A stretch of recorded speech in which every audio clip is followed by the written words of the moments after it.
Hi guys, আমার YouTube চ্যানেলে আপনাকে স্বাগত জানাই। আজকে আমি আমার ভিডিওর মাধ্যমে কিছু নতুন শেখাবো, নতুন কিছু বলবো।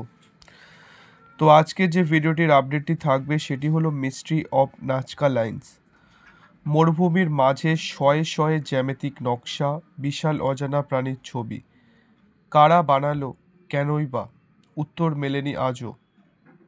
পৃথিবীর বুকে নানা বিস্ময়কর জিনিস রয়েছে, এমনও নানান জিনিস রয়েছে যেগুলি রহস্যের সমাধান হয়নি আজও। সাত আশ্চর্যের বাইরেও নানান চমকপ্রদ জিনিস রয়েছে যেগুলিও আমাদের কাছে কল্পনাতীত। সেই একই রকম একটা রহস্য হলো পেরুর নাজকা মরুভূমির গায়ে আঁচড় কাটা নানা দাগ। নাজকা মরুভূমির বিস্তীর্ণ এলাকা জুড়ে কাটা রয়েছে নানা রকমের ভিন্ন ভিন্ন আকৃতির দাগ, পশু পাখির ছবির থেকে সরল রেখা, সব কিছুই আঁকিবাঁকি করা রয়েছে পেরুর সেই মরুভূমির গায়ে।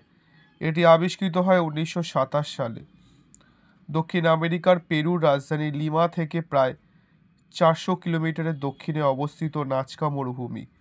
প্রায় 80 কিলোমিটার লম্বা ও 450 বর্গ কিলোমিটার এলাকা জুড়ে বিস্তৃত এই মরুভূমি। বিশাল মরুভূমির পুরোটা জুড়ে কাটা রয়েছে নানান রকমের দাগ, আঁকা রয়েছে নানান রকমের নকশা ও পশু পাখি। মরুভূমির মাটি খোদাই করে আঁকা এই সমস্ত বিচিত্র নকশা আর ছবিগুলোই নাজকা লাইন্স নামে পরিচিত।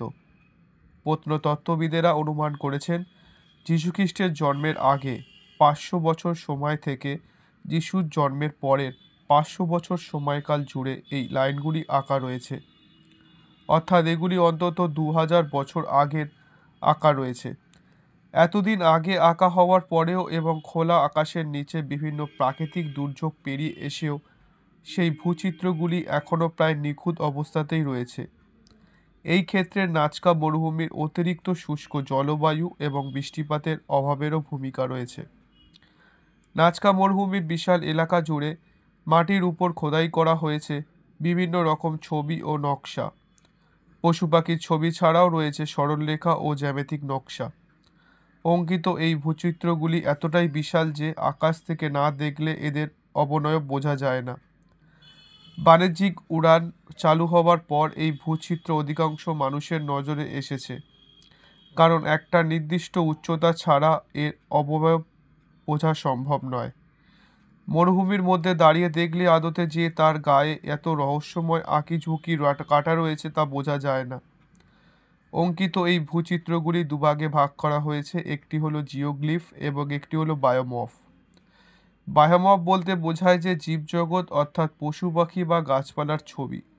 জিওগ্লিফ হলো পৃথিবীর বুকে আঁকা জ্যামিতিক নকশা। নাজকার উপর প্রায় শতাধিক এবং জ্যামিতিক নকশা চোখে পড়ে। আবিষ্কার হওয়ার পর গত 80 বছর ধরে এই নাজকা লাইন্সদের উন্মোচন করার চেষ্টা করে চলেছেন বিশেষজ্ঞরা।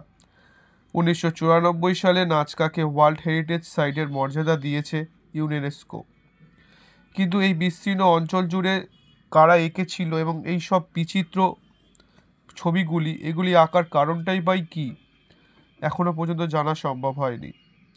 প্রাচীন নাজকা অঞ্চলের লোকেরা নাজকা মরুভূমির উপরে লালচে বাদামি আস্তরণ সরিয়ে এই নকশাগুলি এঁকেছিলেন বলে জানা গিয়েছে, তবে এগুলি আঁকার কী কারণ রয়েছে তা আজও জানা যায়নি। পেরু দক্ষিণ উপকূলে যিশুর জন্মের 200 বছর আগে থেকে যিশুর জন্মের পরের 600 বছরের মধ্যে গড়ে উঠেছিল এই নাজকা সভ্যতা।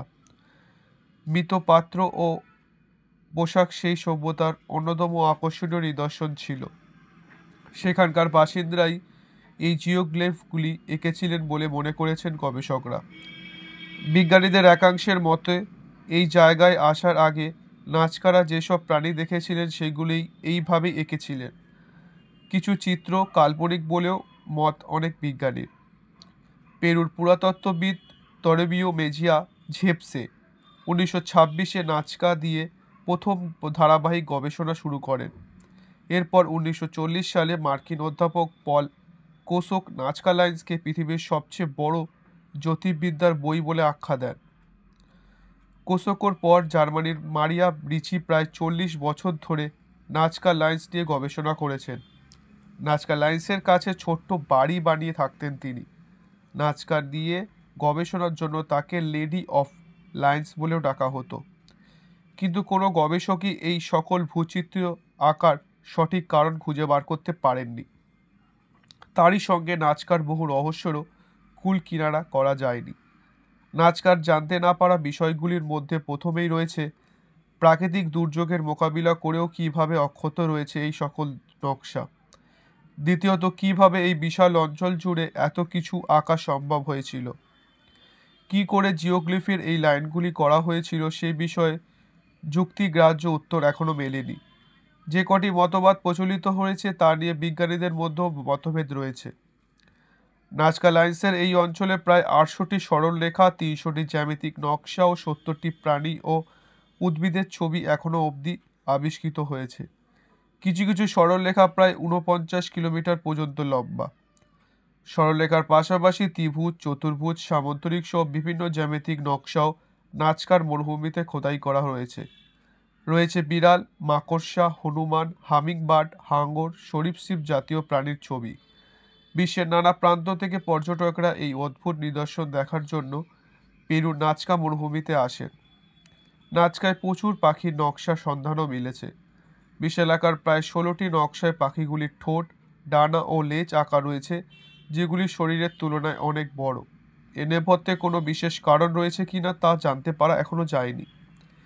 বর্তমানের যুগে যেই সমস্ত পাখি কোথায় পাওয়া যায় বা আগে কোথায় পাওয়া যেত কি না সেসব জানার চেষ্টা করছেন গবেষকরা।